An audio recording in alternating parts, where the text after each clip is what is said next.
On today's episode, I'm downloading a new STL file and getting it ready to print with my new Anycubic Photon S printer.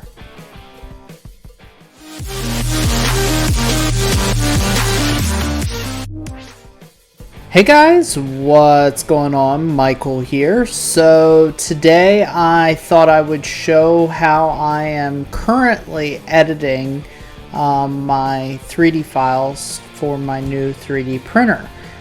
So it's kind of all an experiment with me, but I thought we would go through it start to finish. So right here we've got an alien plant, which I thought was kind of cool.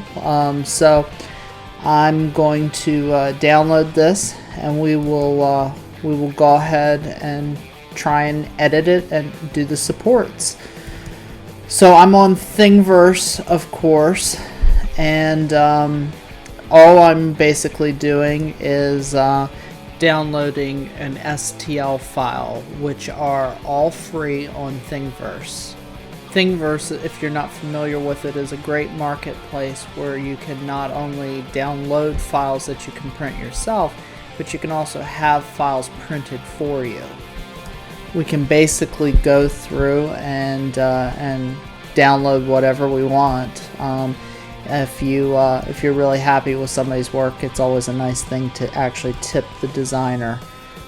So all I did was I created a new folder for Alien Plant and I downloaded this. Okay, so I'm going to go ahead and close out of Thingiverse, and then I have two programs that I'm going to be using. The one is the Anycubic Photons program, which does an okay job at slicing, but it's very poor at adding the supports. The other is a program that I found, and I'm not sure how you say it, but I'm going to say ChiTuBox, ChiTuBox.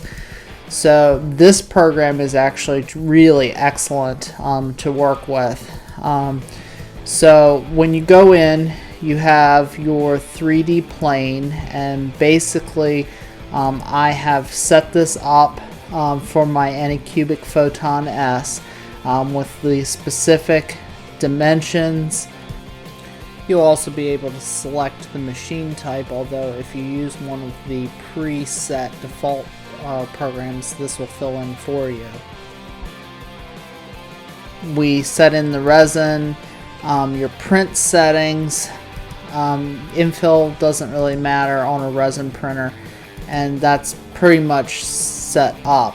I do not use this program to slice because I have issues with the files actually opening on my Anycubic printer. So all I use it for is just to add the supports because it does a nicer job at doing that. So we're going to go into our alien plant, and there is our plant. Kind of cool. So now that it has populated in, we would have the option of rotating this if we wanted to throw it on its side.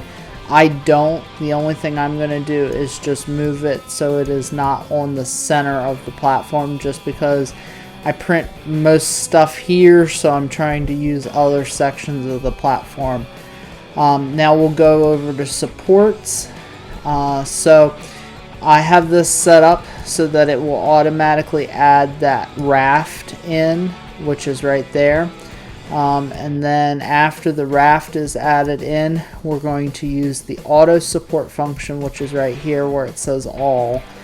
And it looks like I've got mostly supports underneath of this, so we're going to have to add the rest. So there are, of course, going to be areas that are really not supported, and those you will need to add in supports. So we will just go through, and we're just going to manually add in some supports. And I'm told that the more you do this, the more of like a sixth sense you get with where areas are going to be troublesome.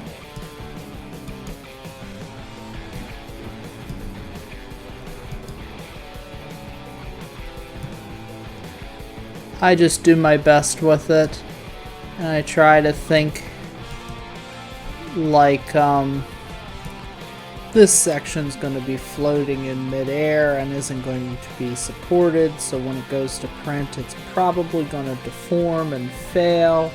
You just kind of have to be on the lookout for those kind of elements in your design.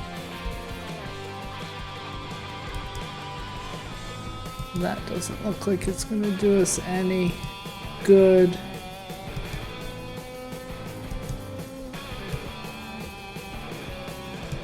That really doesn't look like it's going to be of any help either.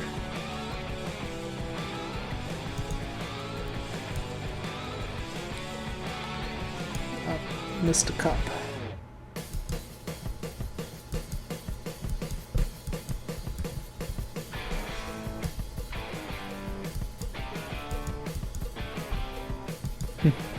Helps if you're on add, not delete.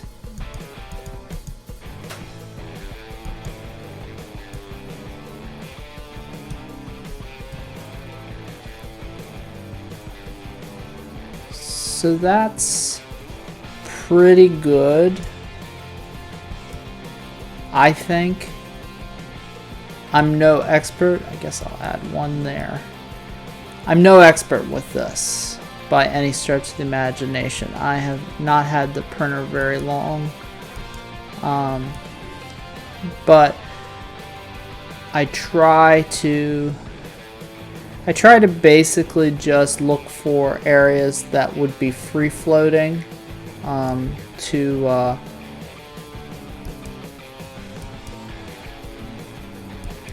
add a little support. No, that's not going to help us. It's just going to make it difficult to clean. I think I'm going to take out that one. So I don't think that'll significantly help us.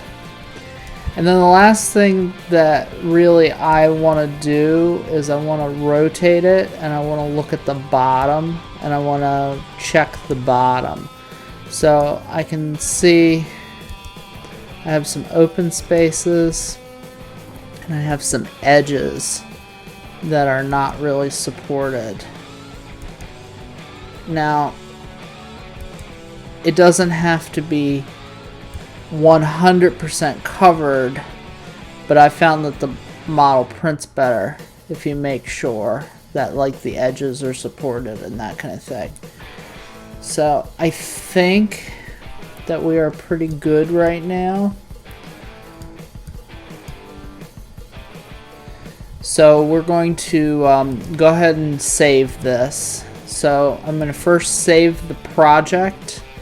And I'll save the project right in its folder.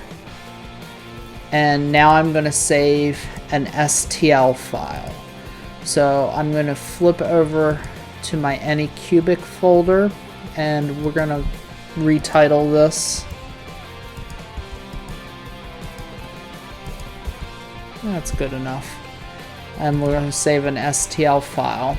And now we're going to exit out of this program and go into the Anycubic Photon program, which is similar, but it has some differences. So we will start by opening up our alien plant STL. And you notice it centered it. It doesn't always, but this one did, so I'm going to move it a little off center. It's good right there, and we're not going to add any supports in Anycubic. We are just going to use the supports that we created in our other program. So now that we're ready, we're going to go ahead and slice it. So we'll slice it as the same file name, but it's going to save it now as a photon file. So it is slicing right now. And usually it goes pretty quick with this. Sometimes it takes a few minutes. But the other program is actually faster at slicing, but like I said, I'm having issues with it. Basically, the files that it creates are not readable by the actual printer. It gives this weird little, it looks like almost static on the screen when you go to go into a print, and it won't print any of it. So I've just been using their program, which seems to be working. So we'll go ahead and preview. I don't usually do this, but you can. It'll tell you the volume in milliliters, which is kind of helpful to give you an idea how much resin you're going to be using. And then you can actually scroll through and you can see all the individual layers of this print. Now I used the layer thickness of 0.043 and exposure time of 8, off time of 6.5, bottom exposure time of 50, and bottom layers of 9, and that seems to be working pretty well for me. I've had a couple of failed prints, well, more than a couple, but that was early on, and these settings are what I changed to, and that seems to be solving the problem. That and using the other program to put all the supports in seems to really be helping.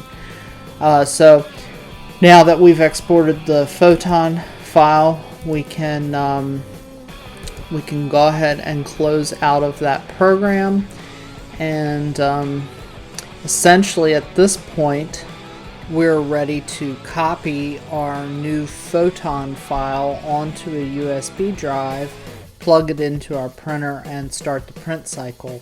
So I'll go over more of the actual printing of the file in another video, but as always guys, thank you for checking out this video, and make sure to leave me any questions you have down in the comments and I'll do my best to answer them.